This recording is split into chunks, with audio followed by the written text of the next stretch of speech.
Bonjour à tous et bienvenue sur ma chaîne État des jeux. On se retrouve aujourd'hui pour expliquer une partie de Dawn of Madness. Alors j'ai installé une partie à 2 joueurs. Donc on joue en solo et on a forcément 2 joueurs, ça ne se joue pas avec juste un héros, là on va avoir donc un héros principal de qui va dépendre l'histoire et un héros, on va dire, secondaire qui va l'aider.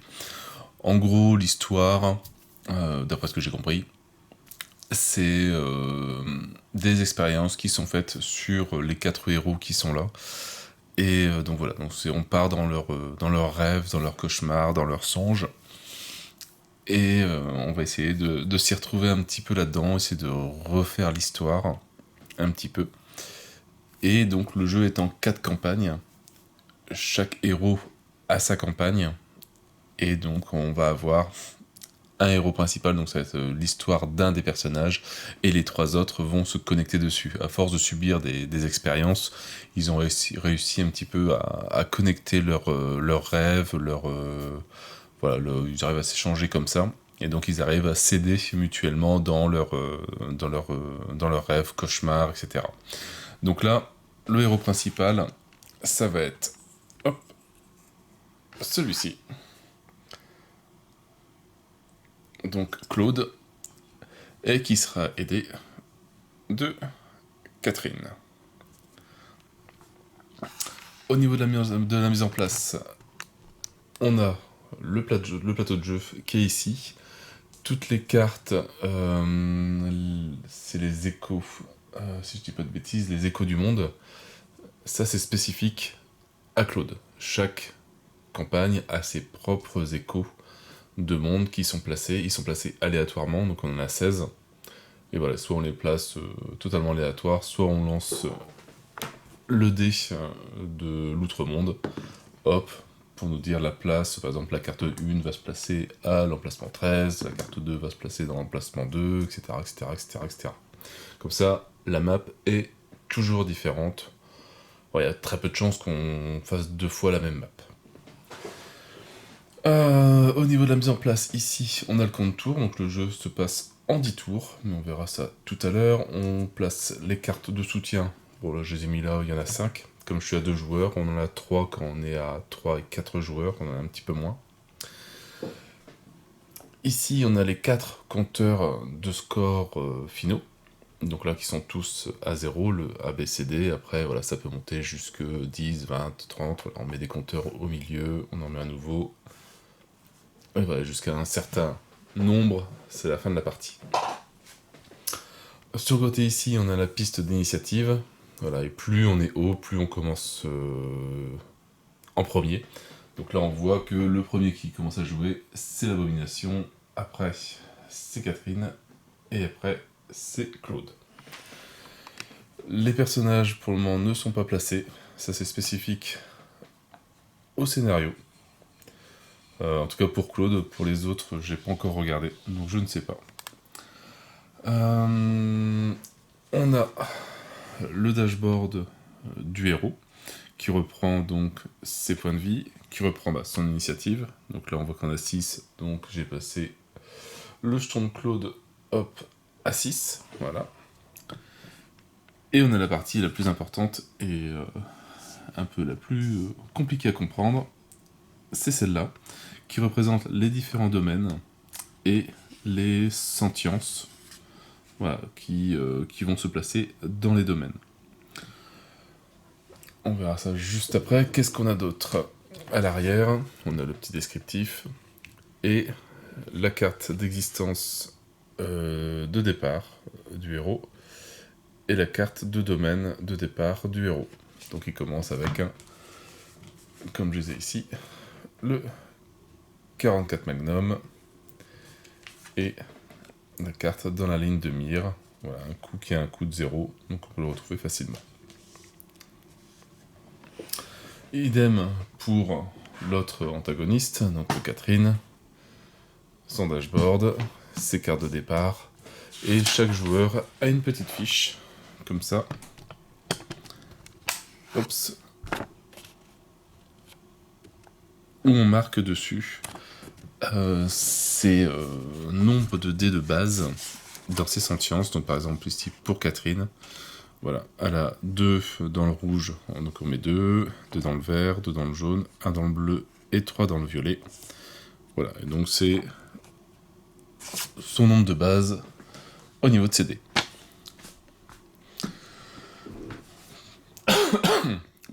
Pour terminer avec la mise en place des héros, par exemple donc pour Claude, on va placer les sentiences, on va les placer dans les domaines.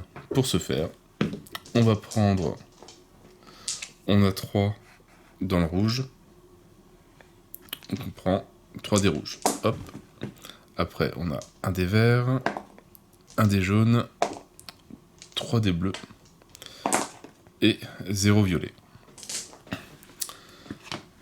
Hop. On récupère tout ça. Et on lance tout ça. Et sur les dés, on a les différents symboles de domaine. Et on va placer des petits tokens dessus. Donc voilà, c'est lancé. Alors, qu'est-ce que j'ai fait? Hop, j'ai fait par exemple une main, le symbole main, sur le dé rouge. Je prends un petit token en métal, et voilà, je le mets sur le symbole main dans le rouge. Après, j'ai une main en vert. Hop. En bleu, j'ai un œil. 2 bleus, cerveau et cerveau.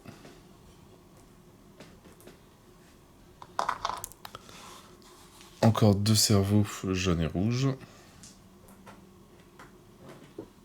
Voilà, donc ça va spécifier des actions que je vais pouvoir faire après. Et des rouges dans le crâne. Et donc voilà, donc ça fait un jeu comme ça. Hop, j'en ai perdu un. Cerveau. Ouais, cerveau, c'est ça. Voilà, et ça, on place là-bas. On fait la même chose pour l'autre joueur. On a 2 rouges, 2 verts, 2 jaunes, 1 bleu et 3 violets. Voilà, donc tous les... Ils sont pas forcément le même nombre de dés. Il y a des dés qui sont plus forts que d'autres.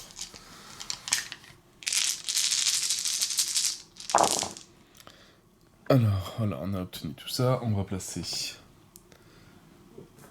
Alors, dans les 3 violets, on a... un cerveau.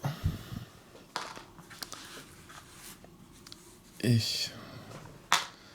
ça, c'est ce qu'on appelle des jokers. Des cerveaux, j'en ai un bleu et un rouge.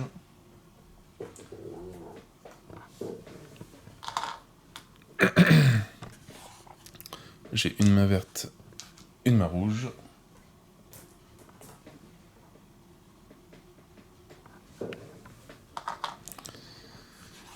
Un œil rouge, non, un œil vert et un œil jaune.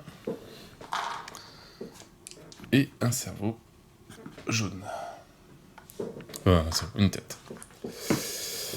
Et voilà, comme ça on a fini, en tout cas au niveau des personnages. On a les différents sentiences qui sont placés sur le plateau. Donc ça, c'est des différentes tokens qui vont nous servir pour faire des actions, pour réussir des actions, ou en faire des nouvelles, enfin, différentes petites choses qui vont se servir.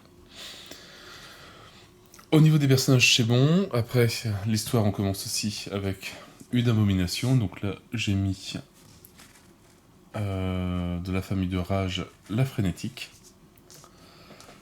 Avec une carte d'attaque déjà. On verra la mise en place, comment ça se passe après. Et on va la placer sur le plateau. Pour la placer, c'est pas compliqué. Un dé. Hop. On a fait 13. Et on va la placer sur la case numéro 13, qui est ici. Alors en sachant qu'on n'a pas le droit de la placer sur la place centrale et sur le poste de police. Voilà, ça c'est marqué dans le scénario. D'ailleurs on va le reprendre. Au niveau du scénario, donc voilà, chaque personnage a un livret comme ça, donc ça c'est celui de Claude. Voilà, donc il est marqué « On ne place pas les aventuriers ». et personne ne peut être généré sur le poste de police ou sur la place centrale. La mise en place de la femme au manteau, c'est un deck de cartes que Claude a, qui est ici. On va les placer du 1 au-dessus jusqu'au 4 en dessous. Et pareil, c'est des événements qui vont avoir lieu. Hop. Et on va les placer dans la case numéro 10, qui est la chambre d'enfant, ici.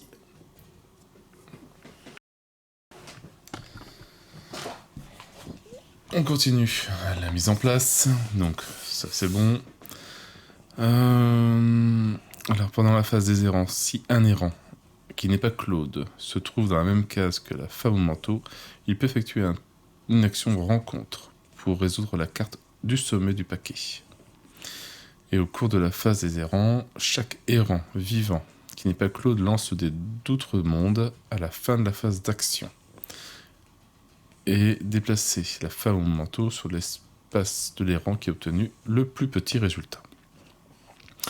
On a des rencontres spécifiques avec le personnage. Les rencontres, si elles sont vertes, c'est pour Claude. Si elles sont bleues ou violettes, c'est pour tous les autres héros errants qui ne sont pas Claude. Et voilà, et après, c'est toute l'histoire qu'on va pouvoir, toute la campagne. Alors, sachant que la campagne, il y a 4 campagnes différentes. Je pense que pour une campagne, il y en a au moins pour 7 ou 8 heures, facile, pour la faire, en sachant qu'un tour de jeu, voilà, t'as plein d'actions à faire, et il y a 10 tours. Moi, à chaque fois que j'ai fait un tour de jeu. Ça m'a pris déjà pas mal de 2 heures, facilement 2-3 heures pour faire un tour de jeu. Donc sur les 10 tours, voilà, il y a moyen que ça dure pas mal de temps. Alors, on a placé les abominations, on n'a pas placé les héros pour le moment, parce qu'il n'a pas été demandé. On a placé ça, c'est bon, ça j'ai expliqué. J'ai pas encore expliqué les actions, ça je vais venir après. Le but du jeu. Alors maintenant on va partir sur, voilà, le but, qu'est-ce qu'il faut faire pour réussir une campagne de Dawn of Madness, bon, même s'il y a plusieurs fins, etc. Il faut au moins tuer l'abomination, enfin, faire de la confrontation avec l'abomination, et obtenir un total sur les 4 compteurs, qui vont, selon les actions, il y a le D qui va augmenter, après ça sera le B, ça sera le C, etc. Il faut dépasser 40. Voilà, donc à chaque fois il y a un compteur jusque 10, après alors, on met un compteur à 10, hop, ça fait 11, 12, 13, 14, etc. Et il faut dépasser 40. Une fois qu'on a fait ces 2 choses-là, on peut passer à la phase suivante du jeu, qui est la phase finale. Donc le jeu est en 2 phases. On a la phase des errants et la phase finale. Et la phase des errants est divisée à chaque fois en donc 10 tours de jeu, et chaque tour est divisé en différentes phases, la phase d'événement, la phase d'action, enfin les phases d'action et la phase de rafraîchissement.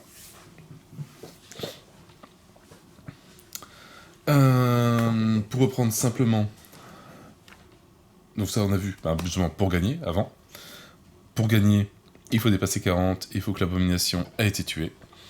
Et pour perdre aussi, c'est quand même important de le savoir, si on arrive à terminer le 10e tour de jeu, donc si au 10e tour on n'a pas tué l'abomination ni dépassé 40, on a perdu le jeu. Voilà, si le 10e tour se termine, on a perdu. Si tous les errants sont morts, on a perdu aussi. Ou si on a un errant qui doit recevoir sa 4e carte flétrissure. Alors, flétrissure, c'est... Voilà, c'est ces cartes-ci, elles sont marquées... Voilà, mise au point, ça fait ou pas? Hop. Ouais, flétrissure est marqué dessus. Voilà, c'est à chaque fois qu'on va mourir, on va recevoir une carte, donc on aura de moins en moins de points de vie. Et si on en a 4, si on récupère une 4e, on a perdu.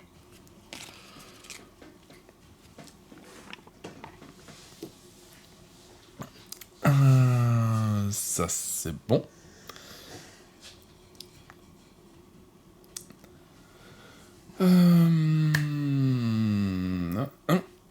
La phase des errants est divisée en 3 phases. On a la phase des errants, il y a 3 types différents. Il y a la phase d'événement, la phase d'action et la phase de rafraîchissement. La phase d'événement, c'est pas compliqué. On prend le contour, donc là le 10, et on lit la section 10 dans le bouquin. Et on fait ce qui se passe. Voilà, rien de plus compliqué sur la phase d'événement. La phase d'action, là c'est par rapport à l'initiative qu'on a ici. Donc d'abord ça sera en 9, on a l'abomination qui va jouer. Après en 8, on a Catherine qui va jouer. En 6, ça sera Claude. Et c'est tout. En sachant que voilà, quand il va faire des actions, l'abomination, quand elle va faire des actions, elle va perdre de l'initiative, elle va descendre. Peut-être qu'elle descendra directement sous Claude. Donc après ça sera Catherine qui va jouer, elle va peut-être arriver en 7, elle va rejouer jusqu'à descendre en 5, etc., etc. Voilà. On prend du plus haut jusqu'en plus bas, donc un joueur peut jouer énormément d'actions. Après, il y a aussi des actions qui sont gratuites, qui ne coûtent pas d'initiative, mais bon, on verra ça par la suite. Une fois que tout le monde est à 0 dans l'initiative, on arrive sur la phase de rafraîchissement, on regarde s'il y a des joueurs de mort, on les fait revivre, mais avec des contraintes, en sachant qu'il y a les malformations qui arrivent, etc. On remet tous les joueurs sur leur initiative, et après on refait un deuxième tour. On lit le 20, après on lit le 30, le 40, le 50, jusqu'au 100, et après soit on perd ou soit on gagne. Là on est sur le premier tour, donc on est en 10. Si je jette pas le token, hop. On est en 10, hop. Donc on va voir un peu plus de détails sur les actions par la suite. Et on va lire le numéro 10. Alors, section 25. Alors ça sera pas mal, une application, je pense, là-dessus. Avec une petite musique d'ambiance, ce serait... Alors, 10. Générer la terreur réceptacle annonciateur et une terreur du paquet terreur déterminée aléatoirement sur des éclats du monde différents. Et l'errant Claude va immédiatement à la section 1. Alors, hop, j'ai déjà prévu. On a une terreur, le réceptacle annonciateur, et j'en ai pris une autre aussi en même temps. J'ai pris le patient en état de choc. Alors je sais pas si dans les terreurs, justement, pour ceux qui ont le jeu, est-ce que dans les terreurs vous limitez les terreurs qui sont associées à votre joueur, à vos joueurs. Donc ici par exemple, je sais pas si on va bien les voir, on a un pistolet ici, et je crois que c'est une seringue ici.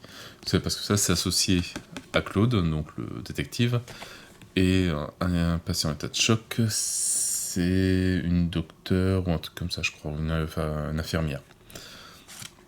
Moi j'ai tout mis, on verra bien. Donc ça nous fait 2 monstres qui sont arrivés. Pour les terreurs, hop, on rajoute aussi les trucs en initiative. Donc elle a 6, donc elle va jouer en même temps que Claude. En état de choc, elle a 4. Voilà. Ça, c'est fait. On a les figurines. Alors, parler des figurines, elles sont très bien. Par contre, retrouver une figurine par rapport au nom, c'est un peu une galère. Nous, le but d'avoir ce petit listing-là, voilà, avec le nom. Donc nous, c'était... réceptacle. Voilà, réceptacle, on en a 3. 3 par joueur. On a muse, souche et annonciateur, donc c'est la figurine 14. Et après, il ne reste plus qu'à chercher.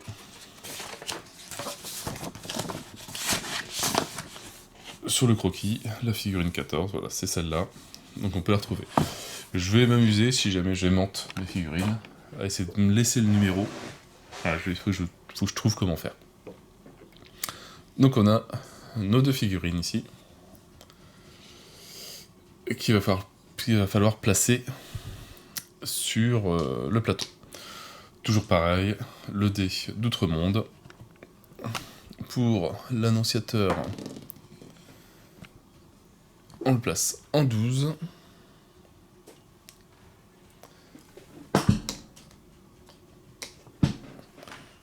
Et en état de choc, en 7.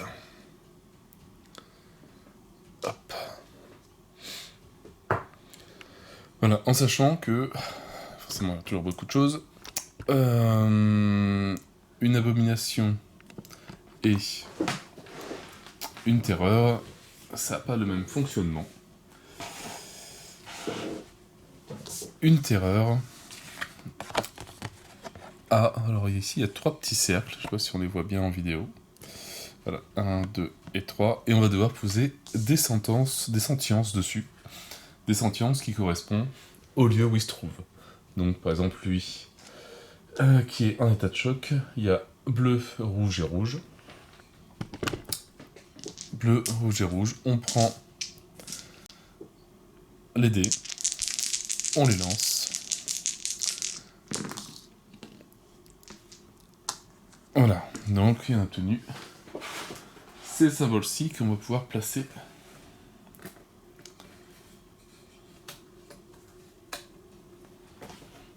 Voilà, on prend les symboles et on les place. Alors, hop, hop, et hop. Et ça va déterminer les attaques. Ils ne vont pouvoir être touchés que si on les attaque avec des dés rouges et qu'on fait ces symboles-là, ou un dé bleu, etc. Une fois qu'on aura fait l'attaque, par exemple sur l'œil, on aura réussi à faire une attaque rouge et avec d'un œil, hop, on lui enlève des dégâts, et il restera ces deux-là. Et quand tout est enlevé, on refait un nouveau tirage, donc selon s'ils ont bougé les monstres ou pas, si jamais il est passé ici, on lance des jaunes, des jaunes, des jaunes et des violets, donc 2 jaunes et 1 violet, et ça nous fait une nouvelle séquence pour des nouvelles attaques. On fait la même chose sur le réceptacle, donc là-bas c'est 3 bleus.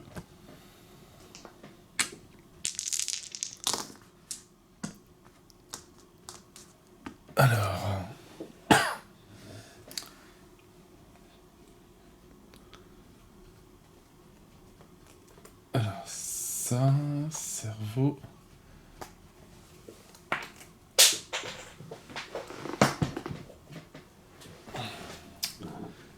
Et le joker.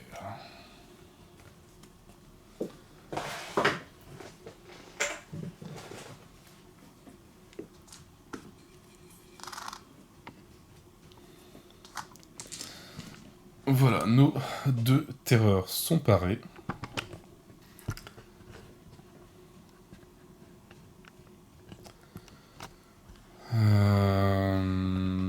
Ça c'est bon, elles sont placées, il manque juste les figurines. On prépare forcément les différents tas de cartes, les cartes rencontres qu'on va voir tout à l'heure.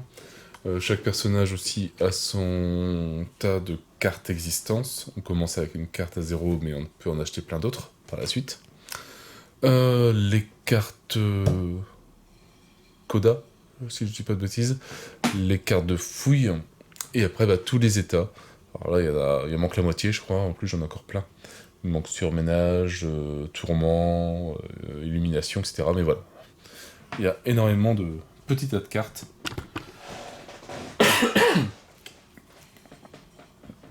On va falloir ranger tout ça.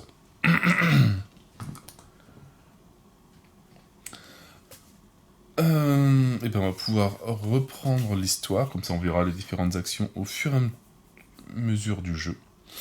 J'ai mis l'initiative, les monstres sont mis. Comme ça on verra aussi les cartes soutien par la suite. Non, ça me semble bien.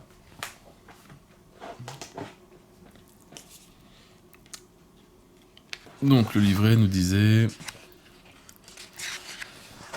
Alors, générer une terreur et immédiatement à la section 1. Hop, section 1. Voilà, donc on voit le texte, il y a quand même tout ça à lire, donc on est quand même bien dans l'ambiance. Je vais lire une petite partie, je vais pas tout lire, parce que bon, c'est pas... Je vais pas faire juste un truc pour vous endormir. Donc, la ville qui respire. En atteignant le sommet de la colline, plié en deux, les mains sur les genoux et les poumons en feu, vous essayez de reprendre votre souffle. De la sueur goutte de votre nez, puis se mêle à la condensation sur les pavés inégaux et sales, avant de ruisseler sur le sentier en pente. Cette ascension s'est avérée beaucoup plus difficile que vous ne l'aviez imaginé. En gros, on arrive dans une ville, il y a une fontaine, on entend des bruits, des chuchotements, etc. Et voilà, il y a pas mal de brouillard, et on doit faire un test, donc ici, est noté. Essayez de conserver votre équilibre. Testez, donc, rouge. Alors, hop, testez rouge pour cerveau, et bleu pour cerveau. Si vous échouez, perdez 1 en initiative. Donc j'ai même pas encore placé mes figurines, je suis déjà en train de faire un test, voir si j'ai déjà échoué ou pas.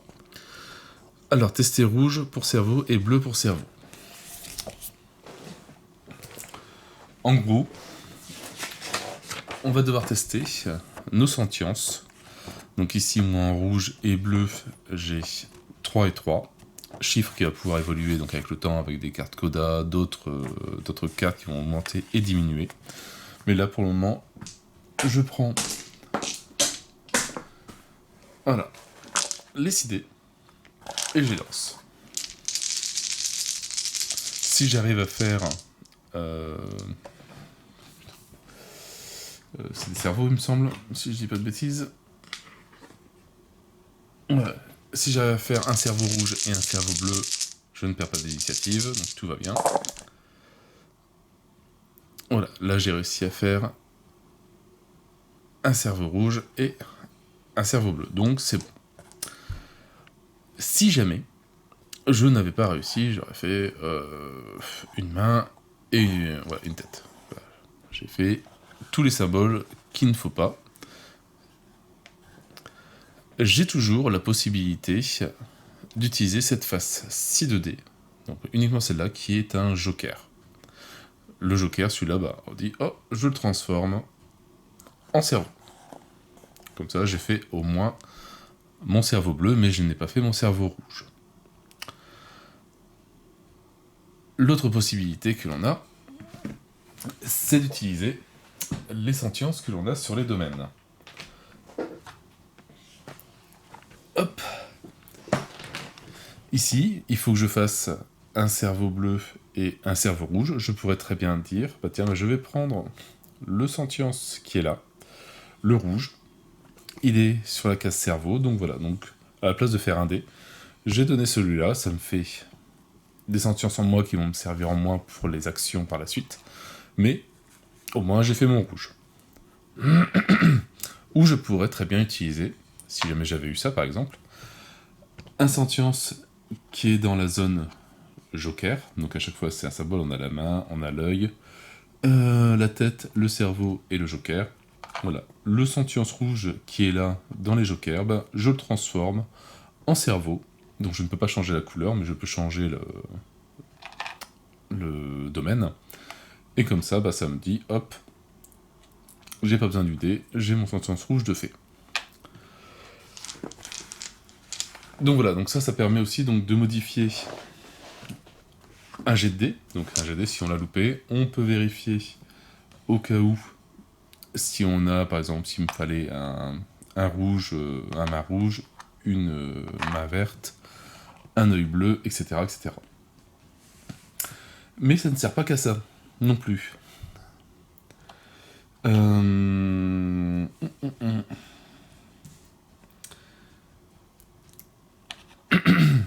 Les mains permettent de relancer aussi n'importe quel nombre de dés de la même couleur. Par exemple, si j'avais complètement foiré mon jet, je sais pas, il me fallait 3...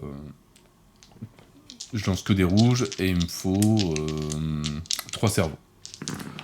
Voilà, là j'ai fait strictement rien. Je n'ai pas fait de joker, on va dire. Voilà, j'ai fait main et œil. Je pourrais dépenser mon sentience rouge qui est dans les mains pour relancer la totalité de mes dés. Et voilà, là j'aurais peut-être fait les phases qu'il me fallait, etc. Donc voilà, donc les mains permettent aussi de relancer en dépensant un rouge, tous les dés rouges, le vert, tous les dés verts, etc. Les yeux, ça permet de contrer les dégâts. Par défaut, quand on est attaqué d'une certaine couleur, donc par exemple un monstre, comme ici, l'abomination, sur sa carte abomination, nous attaque, dès que la mise au point veut bien se faire, voilà, elle nous fait X dégâts verts. Pour me défendre, je prends mon personnage, je regarde ce que j'ai en vert, donc là j'ai 1, et je lance un dé vert. Hop, si je fais la face œil, ici, j'arrive à diminuer le dégât de 1. Et ça permet aussi, l'œil permet aussi de contrer les dégâts. Donc que j'ai ici, les anti-anges que j'ai ici me permet, elle, de contrer un dégât bleu. Donc c'est assez important d'en avoir aussi ici. Le crâne, qui est là, permet de donner des dés aux autres errants. Donc par exemple, ici, je pourrais donner un dé rouge en plus à Catherine pour faire un test, etc. Ou elle pourrait m'en donner pour faire réussir un jet de défense et tout ça. La phase du haut, le joker, on l'a vu, donc ça permet de faire un autre domaine du moment que c'est de la même couleur, mais donc n'importe lequel. Et on a ici, c'est le plus complexe, le cerveau, selon la sentience qui est à l'intérieur, permet de faire différentes actions. Si jamais on a un sentience vert à l'intérieur, ça me permet de faire une action de mouvement. De X cases, donc jusque 3 cases, on va voir cette action après.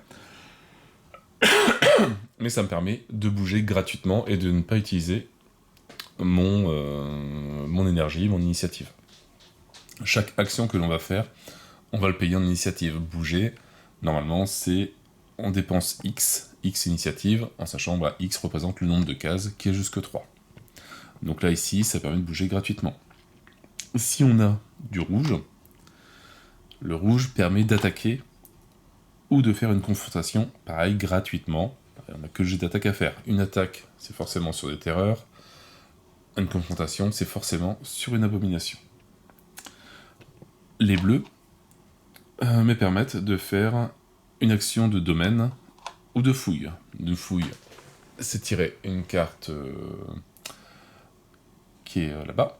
Donc les têtes de mort, ceux où je tirais le magnum 44, donc cela. Et une action de domaine, c'est ici par exemple, hop, l'action de domaine ici, je prends les 3 sentiences qui ont ici, je les lance et ça peut me faire des bonus sur mon personnage. Si j'ai du jaune, comme ici, j'en ai plein lui, hop, j'ai un jaune, ça me permet de faire une action de rencontre ou qui est liée à un élément du jeu. Donc une rencontre, par exemple, la femme au manteau que j'ai là-bas, ou différents événements que je vais pouvoir placer au fur et à mesure du jeu, on va voir ça juste après. Et si jamais j'ai du violet, là j'en ai pas, mais hop, si j'ai un token violet qui est ici, et bien ça me permet de me faire n'importe quelle action. Donc ça peut aussi bien faire du mouvement, que contrer, que donner à quelqu'un, voilà, ou jaune, etc. Ça permet de tout faire. C'est n'importe quel type d'action. Voilà, donc c'est ça qu'il faut bien comprendre que il y a aussi bien les dés que les sentiences, que les couleurs de domaine. C'est cette mécanique qui est assez inhabituelle par rapport aux autres jeux, mais qui va venir. Hop, on en était là. Donc, mon premier personnage avait réussi son jet, je vais le faire aussi avec mon deuxième personnage. On avait dit rouge et bleu, donc à la 2 et 1.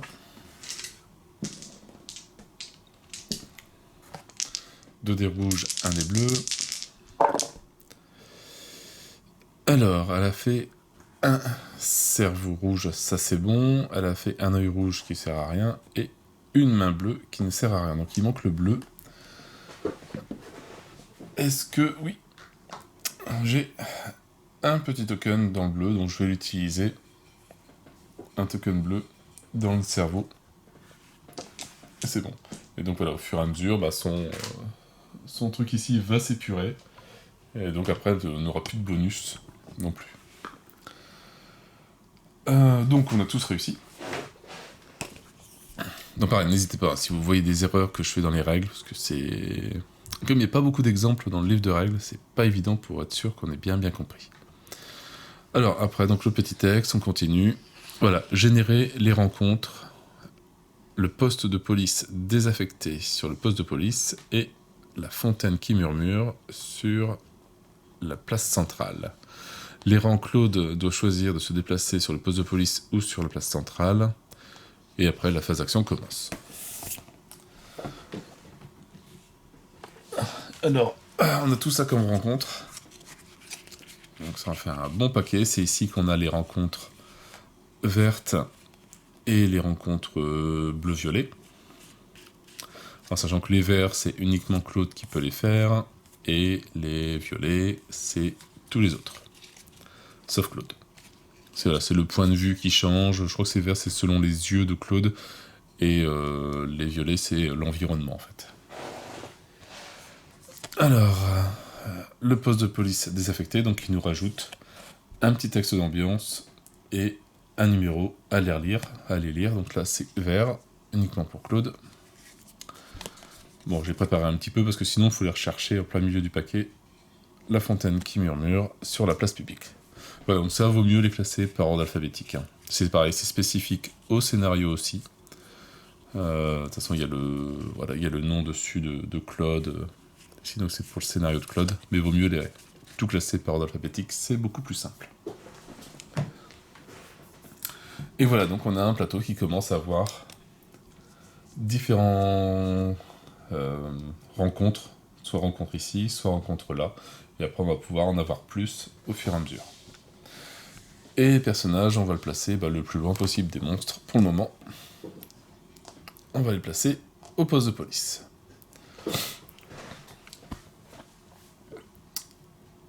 On est pareil, on peut commencer à jouer. Donc, première phase. Phase événement, on l'a faite. On arrive sur la phase des actions. On regarde l'initiative. On a le rouge qui est dans tout le monde, donc il y a 9. Et donc c'est l'abomination qui va jouer en premier. L'abomination, donc à la... Voilà, petit détail, mais ça c'est pour la fin qu'on l'a tué. Le détail, ses points de vie, son initiative, une action passive au cas où, que je n'ai pas encore bien compris à quoi elle servait. Pendant leur activation, les errants peuvent dépenser X initiative pour donner X cartes d'empoisonnement à un autre errant.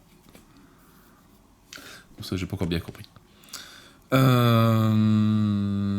Hop, et ce qui va nous intéresser, c'est ici. Sa séquence de jeu. On lit le premier, ça on commence toujours par en haut. Donc première activation à chaque tour. Donc chaque tour, c'est... voilà, après on change de tour, on passe à 20, 30, 40. L'errant, ou les errants en cas d'égalité, avec le plus de cartes empoisonnement, perdent 1 point de vie. Et si aucun errant n'a de carte empoisonnement à la place, résolvez l'action ci-dessous.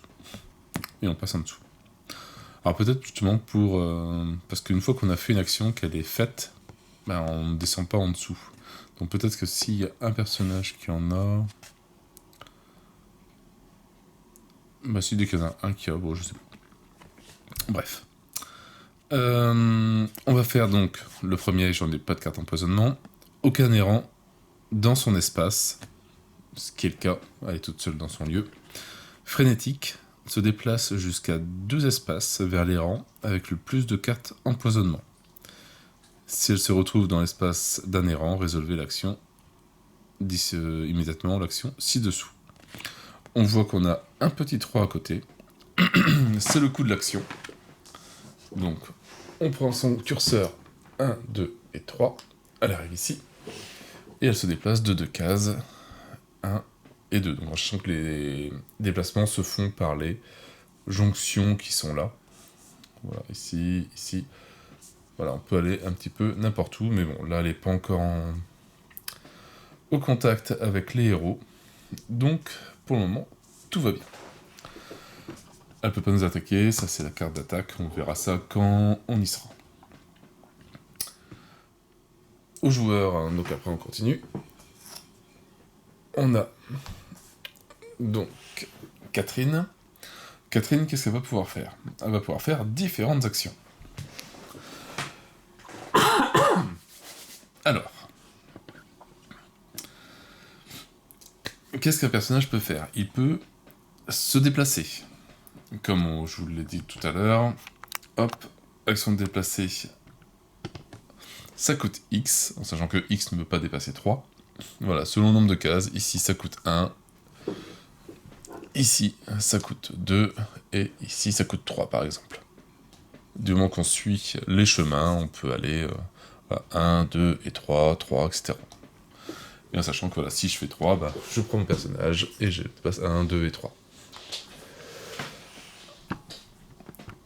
On peut attaquer. Attaquer, on dépense 2 de base, plus X, qui est la distance par rapport à la terreur. Donc ici, si je voulais attaquer la terreur qui est ici, par exemple, il faudra que je dépense 1, 2 et 3, en sachant que ça c'est le maximum, on ne peut pas faire 4. Donc par exemple, attaquer 1, 2, 3, 4 et 5, je peux pas attaquer le réceptacle annonciateur qui est là-haut, elle est trop loin. Le maximum, ça sera donc 2-3 cases. Mais ça me coûterait 5 en initiative, ce qui serait assez énorme. Bah, tant qu'on y est, je vais vous parler des attaques. Comment ça se passe pour une terreur? On l'a vu. Si je prends par exemple ma terreur en état de choc, elle a 3 failles de sentience. Elle a le joker, l'œil, donc tout ça rouge et bleu, le joker aussi. Toujours pareil, on prend sa petite fiche. Je suis rouge, je vais prendre rouge par exemple, donc j'ai 2. Je lance le nom de dé de ma compétence, et il faut que j'arrive à faire un œil ou un joker. Bon, là j'ai rien fait. On va essayer de relancer. Voilà, là j'ai fait par exemple 2 jokers. Pour chaque réussite, donc joker, joker, joker, bah, je enlève 2 points de vie. 1 point de vie par réussite. La sentence disparaît, on ne peut plus attaquer qu'avec l'œil rouge ou le joker bleu. En sachant que j'aurais pu mettre aussi des sentences qui sont sur mon compteur ici. Donc là j'ai l'œil, donc j'ai pas de rouge. J'ai des jokers, mais des jokers violets, donc ça m'aurait pas aidé. Donc voilà pour les attaques, c'est pas plus compliqué que ça, en sachant qu'après on a des bonus aussi.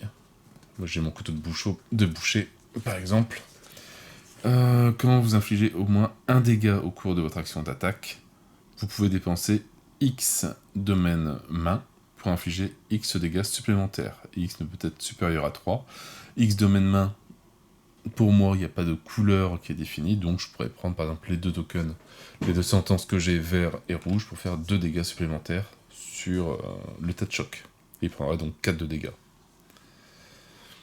Donc voilà pour les attaques, c'est pas plus compliqué que ça. Une fois qu'on a tué le monstre, on gagne la récompense qui est en dessous, donc c'est le petit gemme qui est ici. Donc à chaque fois on gagne un rien. Selon les monstres, après on peut en gagner plus. Ce qui permettra par la suite d'acheter des cartes d'existence. On a vu l'action d'attaque, maintenant on va voir l'action de confrontation. Donc l'attaque uniquement pour les terreurs, la confrontation uniquement pour les abominations.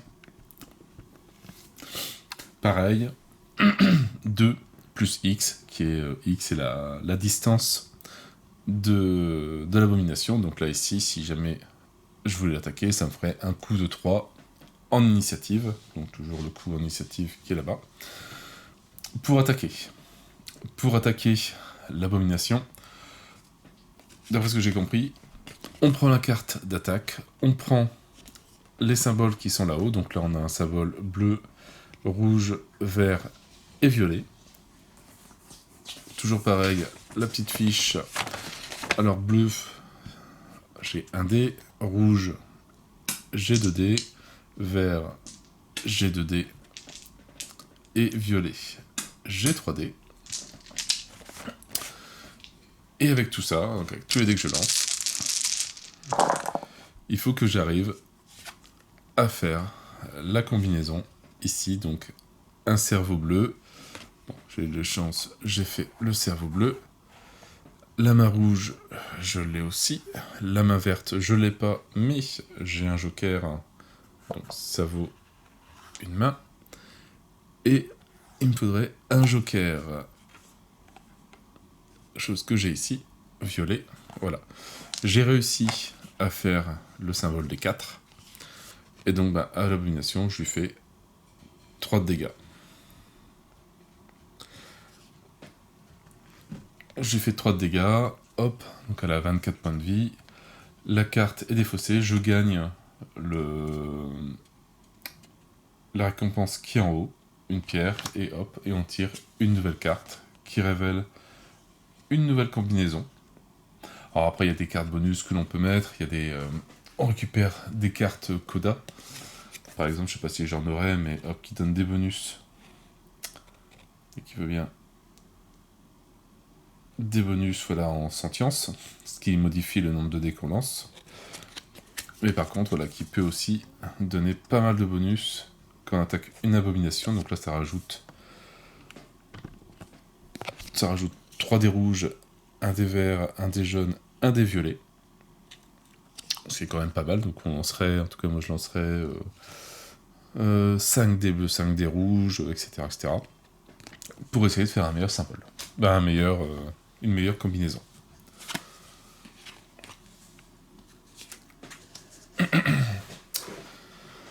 Voilà pour la confrontation. L'action de rencontre, on dépense 2 et on peut faire la rencontre sur la case, aussi bien sur les cartes. Pas oublier que les verts, c'est pour le personnage principal, Claude, et les rencontres qui sont sur les lieux, c'est pour tout le monde. Donc là, je peux faire la rencontre du lieu. L'action de domaine, donc c'est récupérer les 3 sentiences qui sont ici, donc là, violet, bleu et bleu. Je lance les 3 dés et ça me fait des symboles supplémentaires pour mon plateau. L'action de fouille, je dépense 1 pour fouiller une carte. L'action de en sachant que des cartes de fouille, donc j'ai le couteau de boucher, je peux en avoir que 4. Après voilà, ça se dépense aussi pour réussir des actions. Et à chaque fois il y a des petits symboles qui sont en bas que je peux utiliser pour réussir certaines choses. Où j'en étais? Action d'échange. Je sélectionne un autre Iran, donc je pense qu'il faut qu'on soit dans le même emplacement, et je peux échanger avec lui autant de cartes domaine que je souhaite. Et il nous reste l'action d'existence, donc ça c'est les différentes cartes que l'on a, donc on en a une dizaine je crois à peu près. Voilà, pour améliorer son personnage, ça coûte en gemmes, donc entre 1, 2 ou 3 gemmes, d'après ce que j'ai vu. Et voilà, ça donne des choses supplémentaires, ça améliore notre personnage au fur et à mesure. Après, il peut y avoir d'autres actions, il peut peut-être avoir des actions sur les lieux au cas où. Il peut y avoir des actions, voilà, par exemple la carte d'existence ici nous rajoute une nouvelle action pour mettre un token de tir qui permet, avec le magnum, d'avoir plus de dés quand on l'attaque. Voilà, ou la main verte, ici pour Catherine, qui donne une nouvelle action pour mettre un jeton plante sur votre espace, etc., etc. En sachant que certaines actions sont limitées à une fois par tour. Donc par tour, on ne peut que l'action de domaine, donc récupérer les curseurs ici, c'est une fois par tour. Les actions de fouille, c'est une fois par tour. Échange, c'est une fois par tour. Et je pense que c'est tout.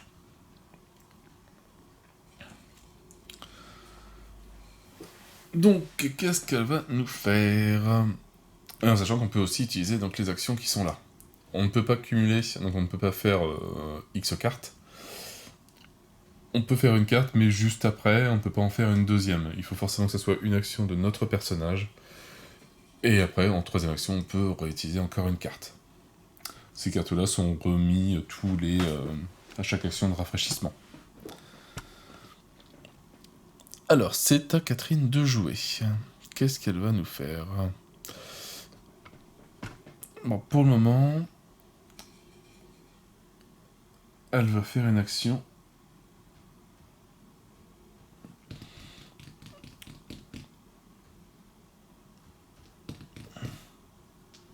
Une action de domaine. Donc, une action de domaine, ça coûte 1. Donc, on descend à 7. On prend là, sur la case où je suis, c'est violet, bleu et bleu. Donc, ça correspond au sentience qui est ici. Et ça va me donner des petits tokens supplémentaires. Voilà, donc...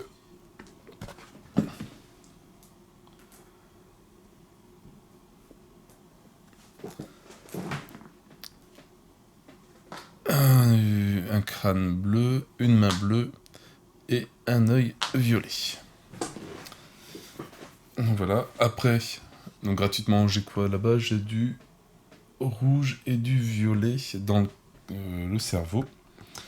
Donc le violet me permet de faire n'importe quelle action gratuitement, et le rouge, une attaque ou une confrontation. Et ici... déplacement aux fouilles, fouille, domaine et confrontation...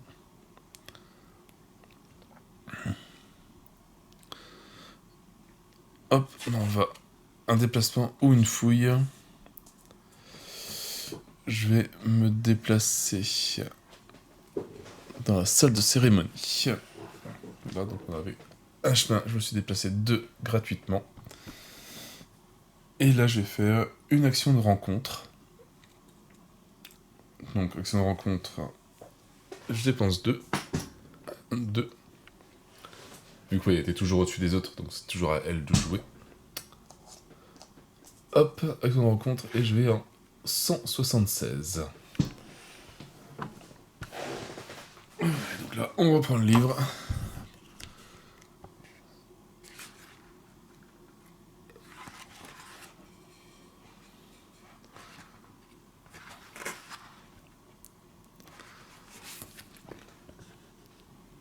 Alors, 176, et en doigt, c'est le lieu préservé.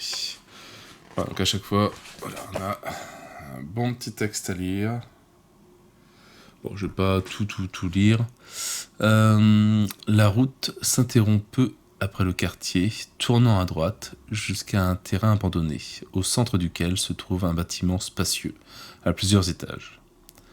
Derrière ces grilles en fer forgé, la structure se dresse devant vous, massive et intimidante malgré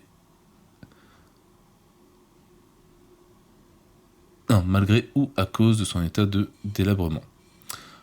En jetant un coup d'œil sur votre droite, vous apercevez une plaque en cuivre ternie rivetée sur le mur en briques moussu à côté du portail.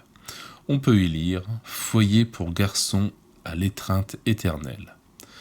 Cet endroit doit être un orphelinat. Blablabla. Alors, qu'est-ce que ça me dit en bas? Gagner 2 domaines violets pour le cerveau.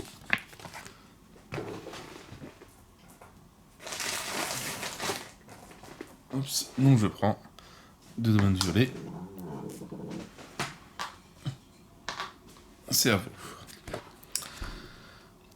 Générer les rencontres, le cercle glorifié et derrière les portes noires sur la salle de cérémonie. Et placer un jeton terminé sur la salle de cérémonie.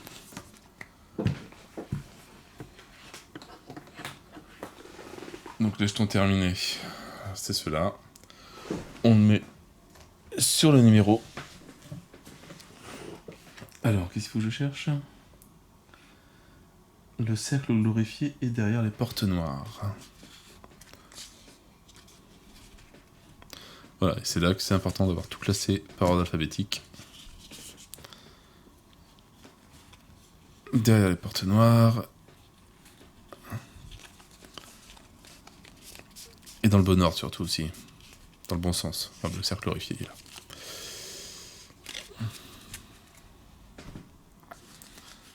Voilà, donc on a 2 rencontres bleues qui se sont générées. Donc on ne peut plus aller sur le 176. Maintenant on a le 36 ou le 112. On va pouvoir aller.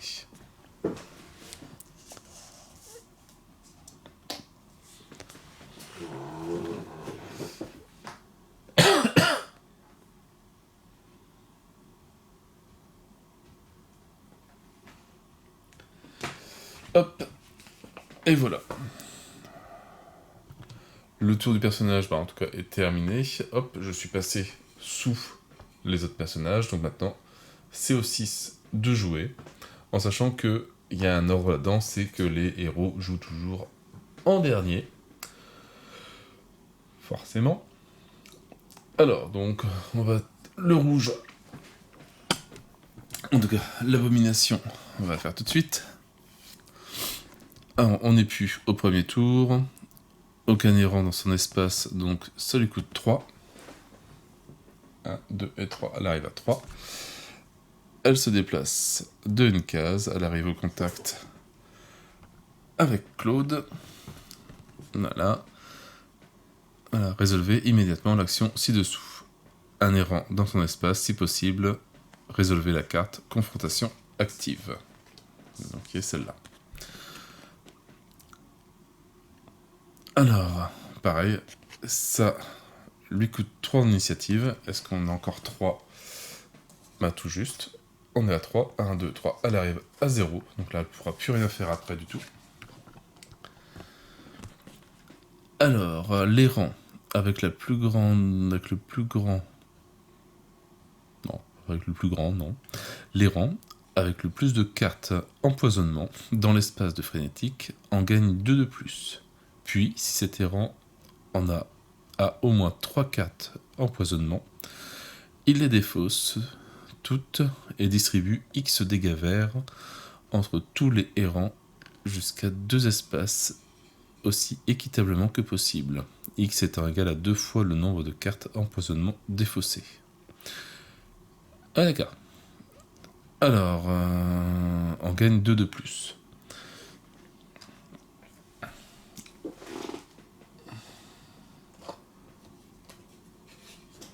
Alors, les cartes empoisonnement, qu'est-ce que c'est que ça?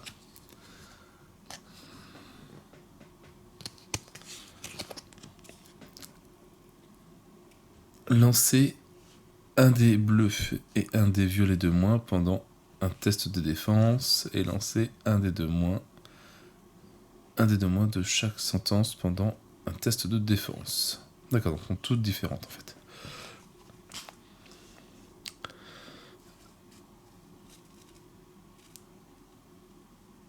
Et je ne sais plus si c'est défaussé après. Une fois que c'est fait.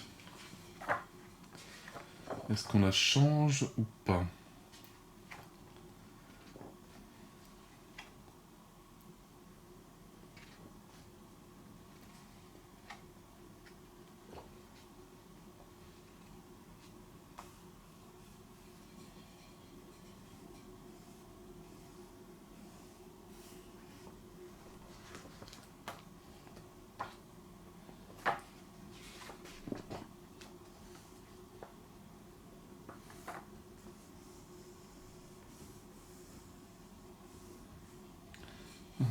Demande de résoudre la carte confrontation active, résoudre l'effet.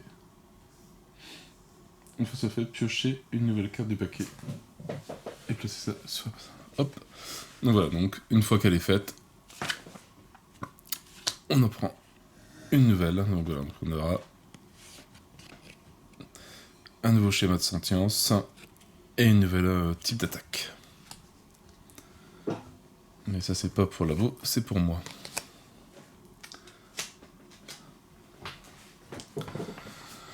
Voilà, donc l'abomination a joué, donc maintenant ne jouera plus, elle est à 0. On a lui qui est l'annonciateur, donc pareil, l'annonciateur, la même chose.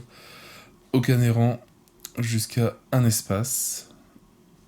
Un errant se trouve jusqu'à un espace, donc aucun errant jusqu'à un espace, bah oui c'est le cas.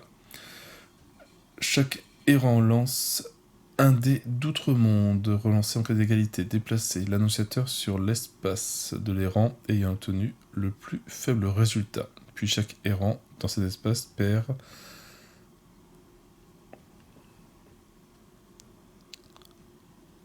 un point de vie.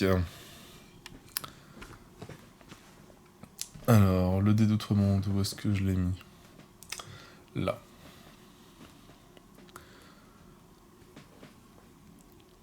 Il est pas cool, lui. Alors, pour Claude, 8. Pour Catherine, 4. Donc, hop, ça va là-bas. Et je pense qu'elle perd un point de vie. Et ça lui coûte 2. 1 et 2.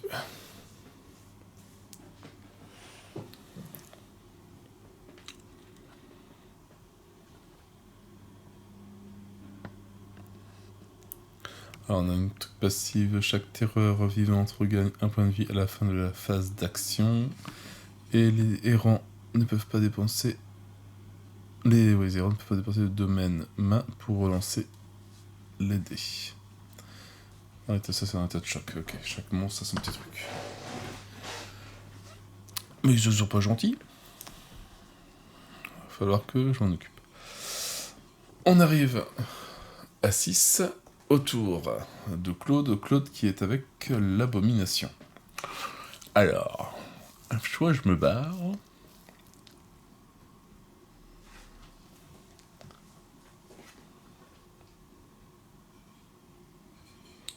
toute façon, elle est dans les lignes de mire, c'est que les terreurs que l'on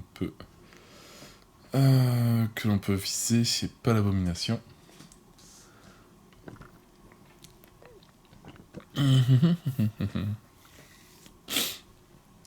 Qu'est-ce que j'ai comme bonus? Alors lui, il a du bleu, domaine fouille, jaune, rencontre liée, et rouge, attaque ou confrontation.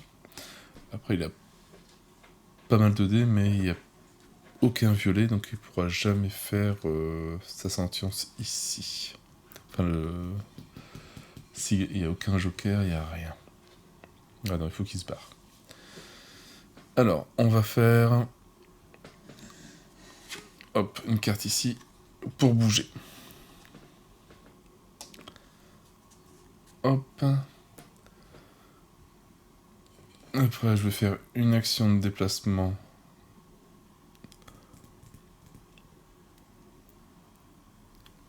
Encore, hop. 1, 2, 1. Bon, sachant que l'abomination, de toute façon, elle ne bougera plus. Pour le moment, elle est bloquée.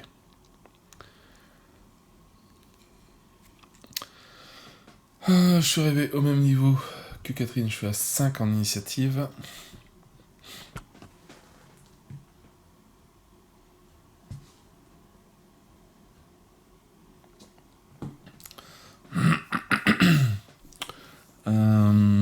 Alors, est-ce que... Moi, je vais peut-être essayer de tirer sur... On va essayer de faire un petit carton dans les terreurs, là, tiens. Je continue avec Claude, qui va attaquer.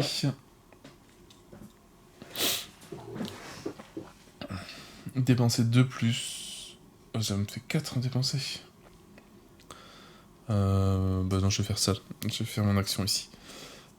Action d'attaque ou de confrontation. Vu que j'ai fait une action de mouvement réel de mon personnage.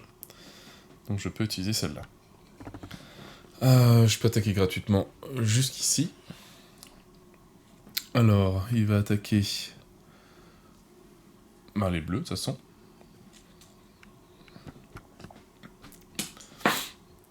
Lui, il a 3. Peut-être qu'on arrivera à faire quelques petits symboles.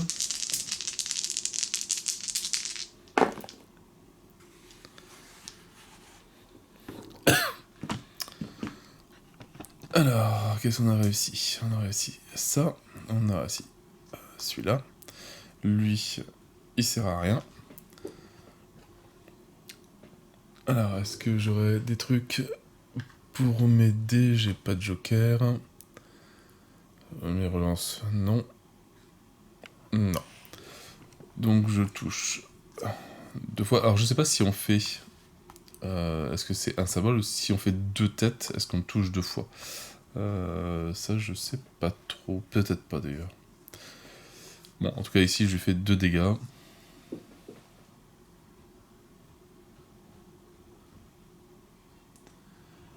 Je l'ai pas ciblé. Non. Voilà, donc il se prend 2 dégâts. Hop, hop. Voilà, donc là maintenant on ne peut plus l'attaquer que avec ça.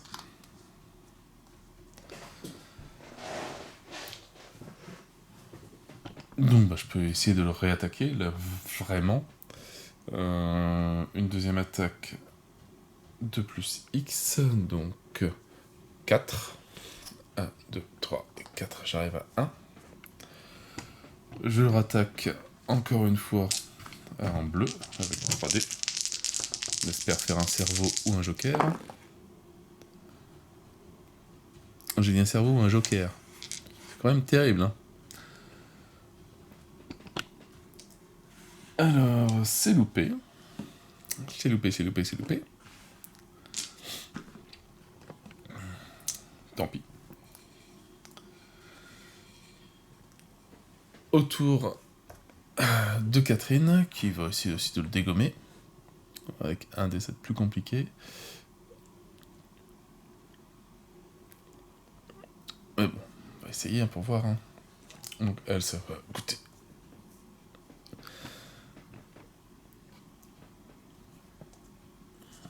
Est-ce qu'on peut attaquer avec ces trucs gratuitement? Rouge, attaque. Hop. Je lui prends un token rouge qu'elle avait dans le cerveau pour faire une attaque, parce qu'elle a qu'un des bleus. Et il faut que je fasse un cerveau. Et bien, c'est loupé. Donc là, on va refaire une action d'attaque, ce qui lui coûte 2. On va relancer le dé bleu. Et je fais cerveau. Oui. Hop, ça. Et perd le dernier. Ça lui fait 3 de blessures. Et c'est régénéré automatiquement, si je me souviens bien, sur le lieu où il est. Donc c'est 3 jaunes. Et maintenant, pour toucher, il va falloir faire tête, tête et œil.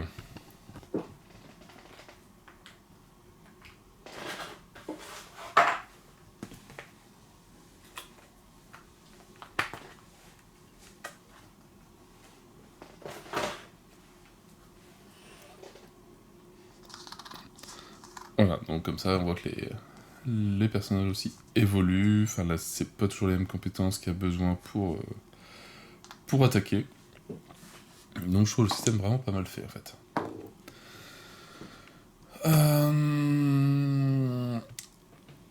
Au monstre de jouer maintenant, donc bah, n'importe lequel, on va commencer par le plus éloigné en état de choc.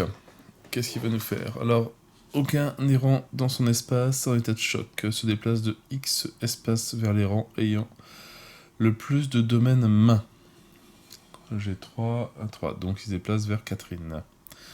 X étant égal au total du domaine. Ouais. Si état de choc se retrouve dans un espace avec un errant, résolvez immédiatement l'action ci-dessous. Ça lui coûte 2. Donc 1, 2. Et il se déplace, il fait 1.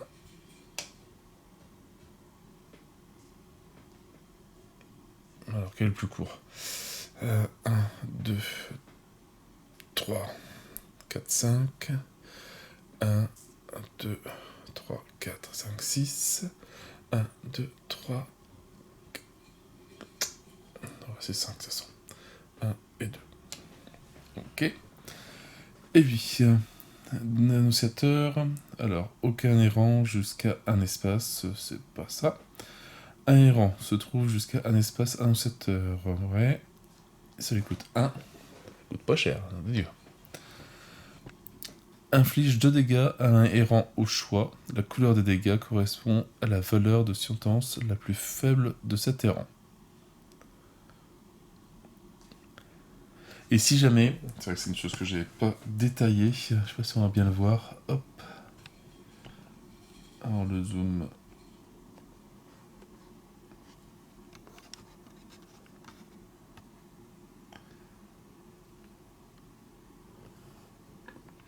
Voilà, on a un petit texte jaune qui est en dessous. Si jamais on a le symbole, donc là c'est un œil, si je ne dis pas de bêtises. On fait pas celui-là, mais on fait celui-là. Donc ici, il y a un œil, encore.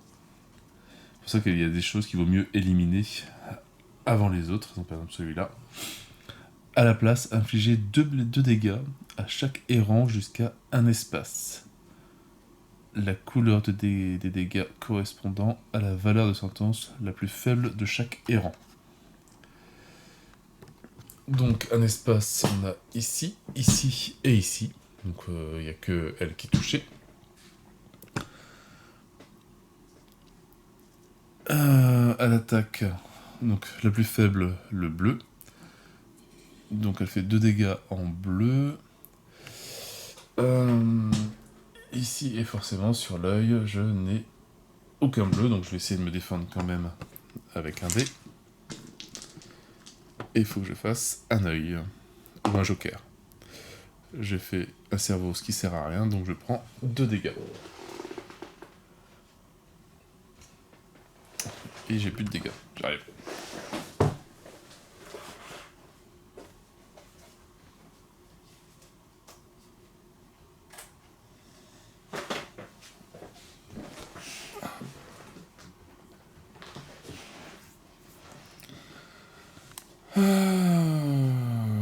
Voilà. Voilà.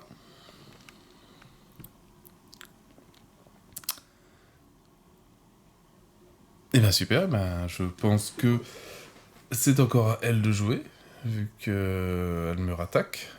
Elle passe à 2 maintenant. Donc elle me refait 2 dégâts si je me défends pas. Et ça commence à faire mal là. Ah, j'ai oublié mon truc de relance. Bon, tant pis. Alors, j'ai un cerveau. Je vais utiliser mon dé bleu, enfin mon sentience bleue, pour relancer mon unique dé bleu, donc ce qui sert pas à grand chose. Mais... Voilà, j'ai fait un joker quand même, ce qui m'évite un dégât, mais je m'en prends un autre quand même.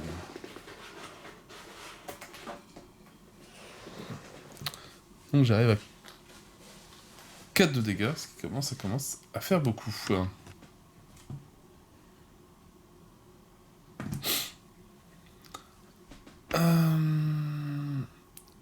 Hop. Voilà. À Catherine de jouer, qui va essayer de la flinguer un petit peu là. Il reste pas grand chose, hein. Il reste 2 points de vie. Donc, elle est en jaune. Je vais prendre 2 dés jaunes.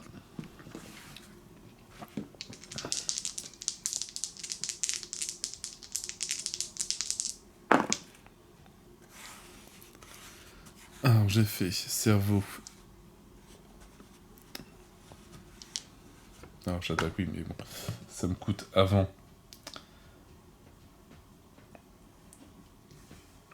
2. Donc ça, c'est bon. Et le cerveau ne me sert strictement à rien. J'ai pas de relance. J'ai pas mon collègue qui peut me passer des dés, ça me sert pas à grand chose. Je refais un dégât.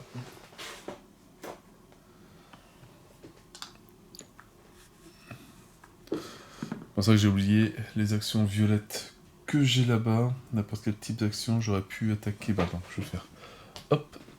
Voilà, j'ai attaqué avec un violet que j'ai là. Bah, je vais rattaquer une deuxième fois avec un violet que j'ai là. J'aimerais bien la tuer complètement. Donc, je rattaque avec 2 dés. L'œil ou le crâne, c'est bon, j'ai fait le crâne. Hop, et comme ça, elle a perdu ses 5 points de vie, et je récupère un cristaux. Voilà, qui vont me permettre d'acheter des cartes par la suite, mais bon, c'est pas pour tout de suite. Et comme ça, elle est là.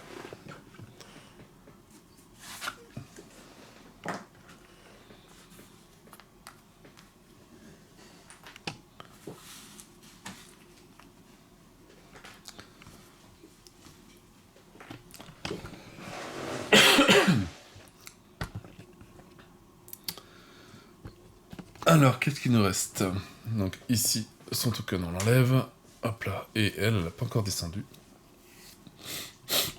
Bah, je vais lui faire une action. Non, de domaine, on l'a déjà fait. Donc je ne peux plus le faire pour elle. Une action de fouille. Ça me coûte 1. Alors, je trouve une symbiose ésotérique. À chaque fois que vous tuez un monstre, c'est dommage, pendant une action d'attaque, vous pouvez gagner une carte domaine ou un domaine joker de n'importe quelle sentience, n'importe quelle couleur. C'est pas mal, là.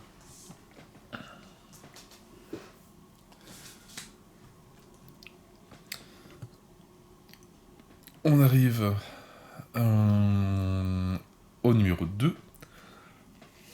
Numéro 2, il nous reste encore lui. Alors lui, qu'est-ce qu'il va nous faire? Aucun errant dans son espace. Un état de choc se déplace de X, donc ça lui coûte 2. Il arrive à 0.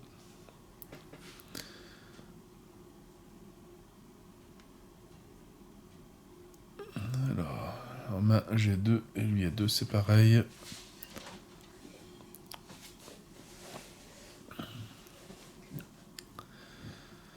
Alors il fait 1 et 2, il arrive au contact avec moi, donc il peut faire l'action en dessous, mais c'est une action qui lui coûte 2 aussi. Et donc bah, il n'y a plus assez d'énergie pour le faire, donc tant pis, il ne peut pas le faire. Tant mieux d'ailleurs. Alors, elle, qu'est-ce qu'elle nous fait? Elle est à 2. Bah limite, elle pourrait essayer de faire des... Alors, qu'est-ce qu'on a? Le cercle glorifié ou derrière les portes noires. Alors, seul l'errant avec la carte Coda, les vieilles archives, peut entrer dans cette rencontre. Ok, bon, bah, ok. En ouvrant l'imposante porte sombre, vous entrez dans une petite pièce hexagonale. Sur le sol, en granit poli, se dressent des statues expressives. 112. Allez, c'est parti pour ça. Dépenser 2, ça j'arrive à 0. Alors, qu'est-ce qui se passe en 112?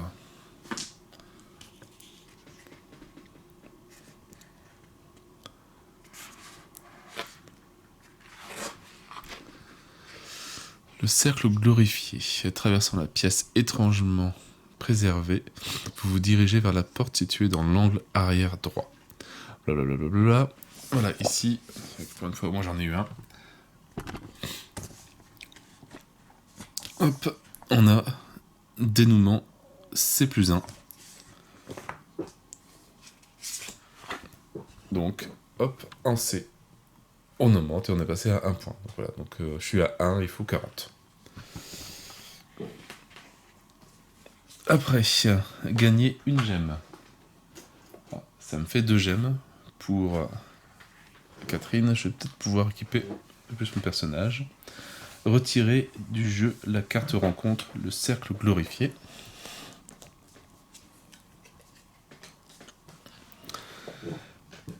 Déplacer les rangs Claude directement sur la salle de cérémonie.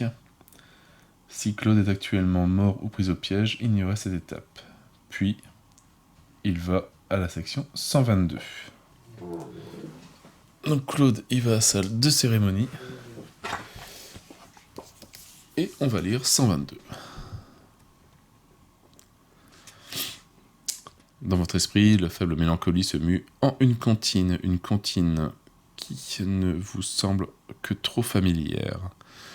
Vous vous sentez étourdi et engourdi, presque léthargique, alors que le temps se brouille et que l'espace se déforme autour de vous.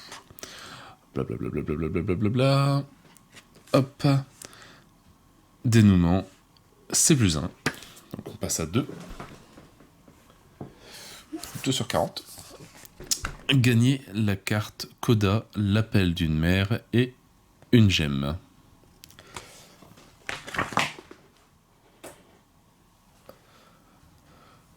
Pour moi, c'est toujours... Alors... Bon, l'appel d'une mère, hop, c'est celle-là. Donc, l'appel d'une mère, une carte Coda, c'est comme ça. Donc, ça donne des bonus. Et si j'ai plus 1 en rouge et moins 1 en bleu... Et donc, plus 1 rouge, donc j'ai 3. Donc je passe à 3, 2, 2, 0 et 3. Et voilà, au fur et à mesure, je vais le prendre. On se fait une petite grille de loto. Voilà, maintenant je lancerai 3 des rouges, mais par contre en bleu, j'en lance plus que 0. Donc, dans un sens c'est bien, mais dans l'autre sens c'est pas forcément bien. Et après, donc on peut les utiliser, enfin ça s'épuise, on la retire pas directement. Et voilà, pour quand on veut attaquer l'abomination, on lance 3 dés rouges, 1 dé vert, 1 dé jaune et 1 dé violet en plus quand on veut faire la sentence, le code sentience qui est ici. Donc ça, pour moi ça va à Elisabeth. Il nous reste Claude. Claude, il lui reste 1 point. Qu'est-ce qu'il va faire une fouille uniquement? Hop. Il trouve une lampe torche. Alors, vous pouvez choisir de vous activer en premier quand votre jeton de capacité mentale est dans la même case que celui d'un monstre sur la piste de capacité mentale. D'accord. Ah, c'est bien, ça permet de jouer en premier. C'est pas mal. Ou sinon, ça peut me donner 3 bleus pour un test. Ce qui peut être pas mal aussi, mais par contre, ça se défausse. Et voilà, et on a fini le premier tour de jeu. Donc après, on remet tout le monde à son initiative. Donc lui, il est toujours là. Donc lui, il a 4. Lui, il a 6. Il a 8 et l'autre, il a 9, il me semble. Ouais. Voilà, est-ce qu'il y a des personnages de mort? Non. Alors, il y a des choses que j'ai pas pris en compte, les cartes, je crois, corruption. C'est à ce moment-là qu'on les fait, mais ça... Je ne les fais pas du tout, pas tout de suite. Donc, les conditions de victoire, on n'y est pas encore. Les errants morts à la vie, on n'y est pas. Réinitialiser la capacité mentale des errants et des monstres. Donc, c'est ce qu'on a ici. Rafraîchir les cartes de soutien. Donc, on remet les cartes soutien dans le bon sens.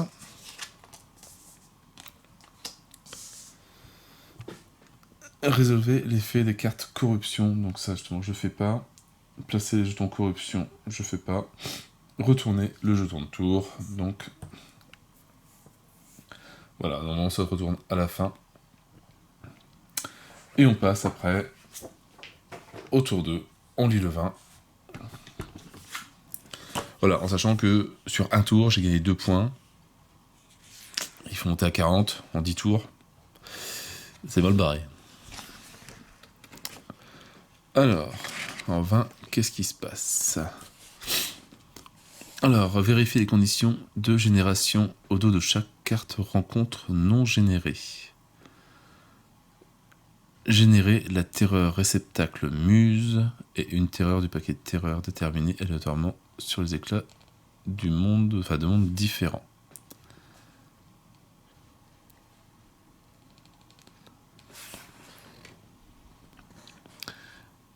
Ouais, et après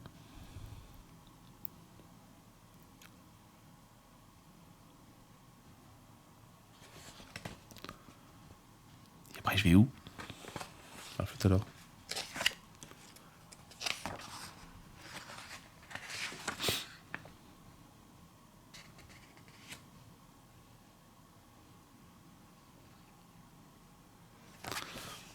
Ça, c'est vérifier les conditions de génération au dos de chaque carte rencontre non générée.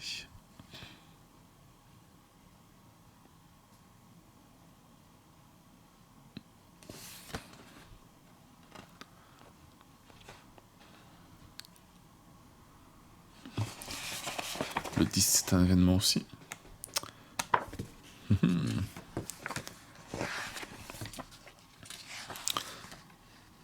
Ouais, le 10.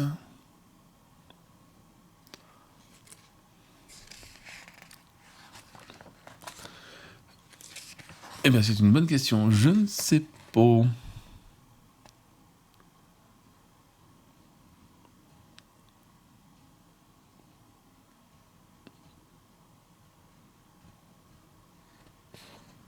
Bon, toujours des petites choses qu'on découvre. Voilà, peut-être qu'il faut peut-être commencer par une autre campagne pour bien comprendre, parce que là, ça me semble space.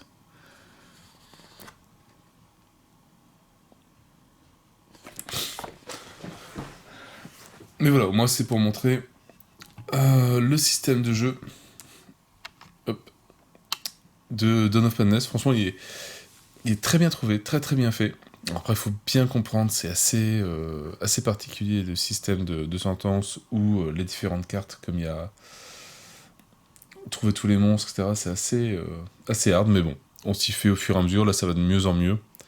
Là, en tout cas, j'attends vraiment ma VF à moi. Donc, encore merci à Escrivio de me l'avoir passé pour pouvoir vous montrer un petit peu comment ça marchait. J'ai mis pas mal de temps à m'y habituer. Mais ouais, on va dire que je regrette pas mon achat depuis 5 ans, quand même. Et il se laisse assez bien jouer, et voilà, on peut faire pas mal d'actions. Au début, voilà, je galérais un petit peu, et là ça va vraiment ça coule de source un petit peu plus, on va dire. Même si encore, voilà, comme là, un peu d'interrogation de temps en temps, mais bon, ça va se résoudre assez rapidement. Donc après, il restera encore la phase finale de l'affrontement, ça je sais pas encore du tout à quoi ça ressemble, mais bon, vous voyez déjà le temps pour un tour de jeu, j'en suis, je pense, pas loin d'1 heure, 1 heure et demie de vidéo juste pour un tour. Et il y en a 10 à faire. Bon, après, voilà, selon si on monte assez vite dans les compteurs, ça peut aller un peu plus vite, mais bon, moi j'ai pas l'impression d'aller très vite. Je crois qu'une campagne, il faut du temps pour la faire. En tout cas, j'espère avoir été assez clair dans cette vidéo, en tout cas pour cette phase des errants. Peut-être que j'en ferai une autre sur la phase finale pour vous montrer un petit peu comment ça marche, peut-être 2 parties différentes. Mais là, je vais pouvoir rendre la version à Escrivio pour que lui aussi puisse y jouer. Je vais attendre la mienne maintenant. Et voilà, bon, j'espère avoir été assez clair sur les règles. Si vous avez vu des soucis de compréhension de règles, parce que elles sont pas mal écrites, mais il y a très peu d'exemples. Et comme c'est un système qui est bien différent des autres, etc., c'est qu'un peu plus d'exemples, ça aurait été pas mal. C'est le petit hic que je trouve vraiment sur les règles, c'est que le livre de règles est pas très épais, mais en fait, il y a tellement de choses différentes à assimiler, etc., que on comprend pas tout, il faut plusieurs lectures, les termes, etc., entre les domaines, entre les sentiences, entre les effets du monde, etc. Voilà, on s'y perd un petit peu à force entre les différentes couleurs. Un petit peu plus d'exemples, ça aurait été pas mal entre les différentes actions qu'on peut faire et tout. Donc un peu plus étoffé, ça aurait été un petit plus. Alors, mais en tout cas, le jeu il est vraiment impressionnant. Il est vraiment très bien fait. Allez, sur ce, moi j'ai plus qu'à vous souhaiter une bonne journée, une bonne soirée. N'hésitez pas à liker, à commenter et à vous abonner sur la chaîne. Et moi je vous dis à bientôt pour la deuxième partie par la suite, ou sinon bah, une autre vidéo. Allez, ciao ciao.